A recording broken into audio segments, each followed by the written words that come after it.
Hi friends, welcome to my channel. గగన్కి bail ఇప్పించడానికి లాయర్ని కలవడానికి వెళ్తుంది భూమి. కానీ ఆ లాయర్ గగన్కి బెయిల్ రావడం చాలా కష్టం అని అంటూ ఉంటాడు.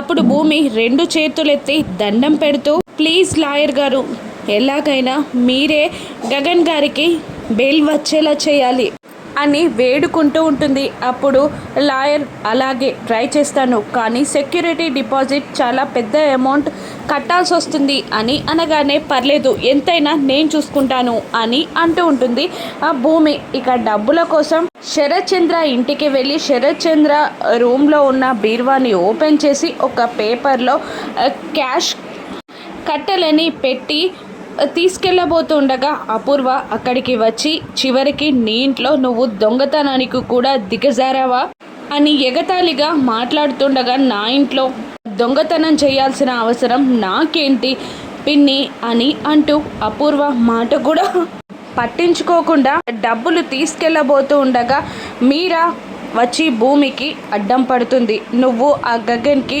ఒక్క పైసా కూడా ఖర్చు చేయాల్సిన అవసరం లేదు, అంతేకాదు ఇక వాడితో నువ్వు మాట్లాడడానికి కలవడానికి కూడా వీల్లేదు, అసలు నిన్ను ఇలా కాదు అని అంటూ తీసుకెళ్ళి ఒక రూమ్లో లాక్ చేస్తుంది మీరా ఆ భూమిని. మరోవైపు స్టేషన్లో కటకటాల వెనుకుంటాడు గగన్. తన ప్లాన్ సక్సెస్ అయినందుకు అపూర్వ పండగ చేసుకుంటూ ఉంటుంది. ఇప్పుడు గగన్ బయటికి ఎలా వస్తాడు, భూమి గగన్ నిర్దోషి అని ఎలా నిరూపిస్తుందో రాను ఎపిసోడ్స్లో చూద్దాం. Thank you for watching.